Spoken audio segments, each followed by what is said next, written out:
Hello everyone. आज के इस वीडियो में हम डिस्कस करेंगे क्लास 10th केमिस्ट्री के एक बहुत ही important chapter study of compound से रिलेटेड कुछ मल्टीपल चॉइस क्वेश्चंस, जहां पे हम डिस्कस करेंगे चैप्टर अमोनिया से रिलेटेड कुछ मल्टीपल चॉइस क्वेश्चंस। तो चलिए स्टार्ट करते हैं। फर्स्ट क्वेश्चन हमारे पास है, ammonia is highly soluble in water because. तो इसका आंसर क्या होगा? अमोनिया हाईली सॉल्युबल होता है वाटर में, और ये क्यों होता है? Because it is a polar molecule. Because ammonia क्या होता है? एक पोलर मॉलिक्यूल होता है। ध्यान रखिए, अमोनिया एसिड तो होता नहीं है, बेस जरूर होता है अमोनिया, लेकिन बेस होने की वजह से हाईली सॉल्युबल नहीं होता है। ये इसलिए सॉल्युबल होता है because it is a polar molecule. Second question हमारे पास है, ammonia is collected in laboratory. तो अमोनिया लेबोरेटरी में कैसे कलेक्ट किया जाता है? पहला है by downwards displacement of water. क्या ये डाउनवर्ड्स डिस्प्लेसमेंट ऑफ वाटर से कलेक्ट किया जाता है? बिल्कुल नहीं, ये गलत है, क्योंकि डाउनवर्ड्स डिस्प्लेसमेंट ऑफ वाटर से अमोनिया को इसलिए नहीं कलेक्ट किया जा सकता है क्योंकि अमोनिया हाईली सॉल्युबल होता है वाटर में, और अगर वाटर को आप यूज़ करोगे तो ये वाटर में डिजोल्व हो जाएगा, तो आप वाटर के ऊपर इसको कलेक्ट नहीं कर सकते हो। अपवर्ड्स डिस्प्लेसमेंट ऑफ वाटर, तो ये भी गलत होगा। क्यों? अमोनिया वाटर में हाईली सॉल्युबल होता है, इस वजह से आप इसको भी नहीं कर सकते हो। Then downwards displacement of air, तो क्या ये सही है? बिल्कुल, this is the correct answer. Ammonia कैसे कलेक्ट किया जाता है? By downwards displacement of air, not upwards displacement of air. अब ऐसा क्यों है? क्योंकि आपको पता है अमोनिया जो होता है, ammonia that is lighter than air. Ammonia air से हल्की होती है, और इसकी वजह से ये ऊपर की तरफ आती है जब भी हम एयर के साथ इसको कंपेयर करते हैं, क्योंकि इसकी डेंसिटी एयर से कम होती है, तो इसीलिए ये एयर को डाउनवर्ड्स डिस्प्लेस करेगी। तो आई होप कि आपको ये क्वेश्चन समझ में आ गया होगा। नेक्स्ट क्वेश्चन हमारे पास है, ammonia is prepared in industries by. तो अमोनिया इंडस्ट्रीज में कैसे प्रिपेयर की जा सकती है? तो the answer is Haber's process. शायद आपको ये चीज़ पता होगी, इंडस्ट्रीज में इंडस्ट्रियल प्रिपरेशन जो होती है, नाइट्रोजन और हाइड्रोजन को रिएक्ट करवा के हम प्रिपेयर करते हैं अमोनिया को, और इस प्रोसेस को हम कहते हैं हेबर्स प्रोसेस। हॉल्स प्रोसेस आपको पता होगा कि जो बॉक्साइट होता है उसकी प्योरिफिकेशन के लिए यूज़ होता है, उसको प्योरीफाई करने के लिए यूज़ होता है, जबकि कॉन्टैक्ट प्रोसेस में हम क्या प्रिपेयर करते हैं? वो हम प्रिपेयर करते हैं सल्फ्यूरिक एसिड। ध्यान रखिए, कॉन्टैक्ट प्रोसेस से हम सल्फ्यूरिक एसिड को प्रिपेयर करते हैं, और ऑस्वाल्ड प्रोसेस से नाइट्रिक एसिड को प्रिपेयर करते हैं। तो इसका भी ध्यान रखिए कि कौन सा प्रोसेस किसके लिए यूज़ होता है। नेक्स्ट क्वेश्चन है हमारे पास, rotten egg smell is due to the liberation of. तो रॉटन एग जो स्मेल होती है किस चीज़ की वजह से होती है? तो the correct answer is H2S gas, hydrogen sulphide gas. क्यों? क्योंकि हाइड्रोजन सल्फाइड जो बाकी की जो गैसेज होती हैं, HCl गैस की अगर हम बात करें तो इसकी बहुत ज़्यादा पंजेंट ओडर होता है। सेम क्लोरीन का भी different kind of pungent odour होता है। सल्फर डाइऑक्साइड का एक इरिटेटिव जो काफ़ी इरिटेशन प्रोड्यूस करता है और सफोकेटिंग ओडर होता है सल्फर डाइऑक्साइड का, जबकि H2S का जो ओडर होता है दैट इज रॉटन एग स्मेल। जैसे रॉटन एग वाली स्मेल होती है, वैसी हाइड्रोजन सल्फाइड का भी ओडर होता है। नेक्स्ट क्वेश्चन हमारे पास है, temperature at which catalytic oxidation of ammonia is carried out. तो कौन से टेम्परेचर पे कैटालिटिक ऑक्सीडेशन किया जाता है अमोनिया का? तो आपका आंसर होगा 800 डिग्री सेल्सियस। तो ये आपको यहाँ याद रखना है, ध्यान रखना है कि जब भी हम कैटालिटिक ऑक्सीडेशन करते हैं अमोनिया का, तो कैटलिस्ट आपको पता होगा that is platinum. Platinum catalyst use करते हैं हम, और इसको हम यूज़ करते हैं एट 800 डिग्री सेल्सियस पे। 800 डिग्री सेल्सियस पे ऑक्सीडेशन किया जाता है। नेक्स्ट क्वेश्चन हमारे पास है, when excess of ammonia reacts with chlorine it gives.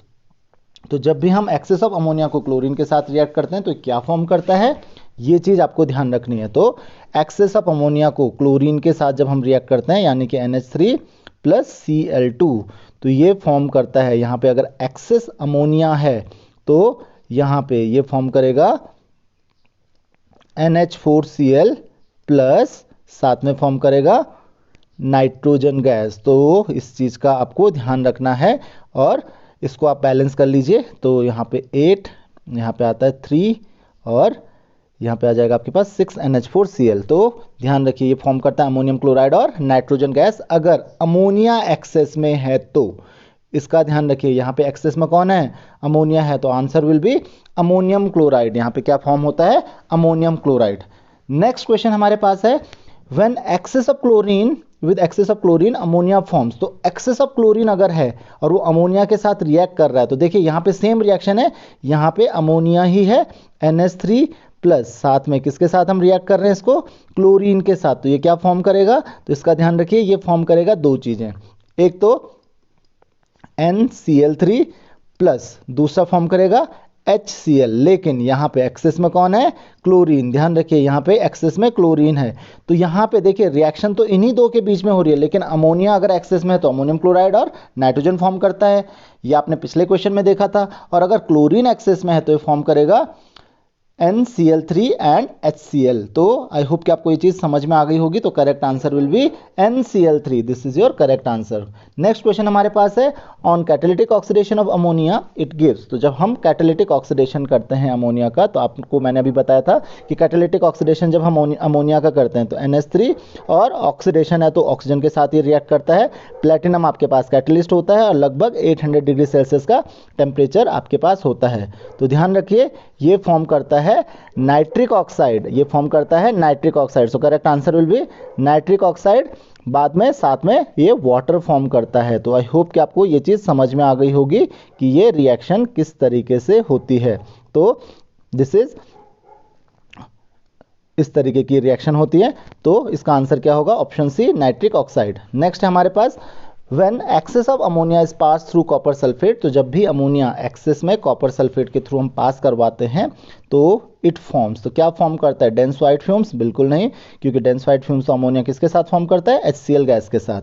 दूसरा है आपके पास रेडिश ब्राउन प्रेसिपिटेट, जी नहीं, इसका भी एक भी गलत आंसर होगा। कलरलेस सॉल्यूशन, ये भी नहीं होगा। The answer is deep blue solution. अब आप पूछोगे एक ऐसा कैसे होता है, तो जब भी आप एक्सेस ऑफ अमोनिया पास करते हो NH3, ये रिएक्शन चाहो तो आप ध्यान रखो NH3 हमारे पास है और कॉपर सल्फेट सॉल्यूशन हमारे पास दैट इज CuSO4। ऑब्वियसली उसमें वाटर भी होगा, तो ये क्या फॉर्म करता है, इसका ध्यान रखिए, ये फॉर्म करता है CuNH3 होल 4 SO4। ध्यान रखिए ये फॉर्म करता है CuNH3 होल 4 SO4। तो ये आपको समझ में आ गया होगा। तो अमोनिया जो होता है ये क्या फॉर्म करता है, एक्सेस ऑफ अमोनिया, अगर ये एक्सेस में है तो ये फॉर्म करता है टेट्रा अमाइन कॉपर सल्फेट, जिसका कलर होता है डीप ब्लू, और ये सॉल्युबल होता है। ध्यान रखिए प्रेसिपिटेट नहीं फॉर्म करता है, सॉल्यूशन फॉर्म करता है, तो इसका भी आपको ध्यान रखना है।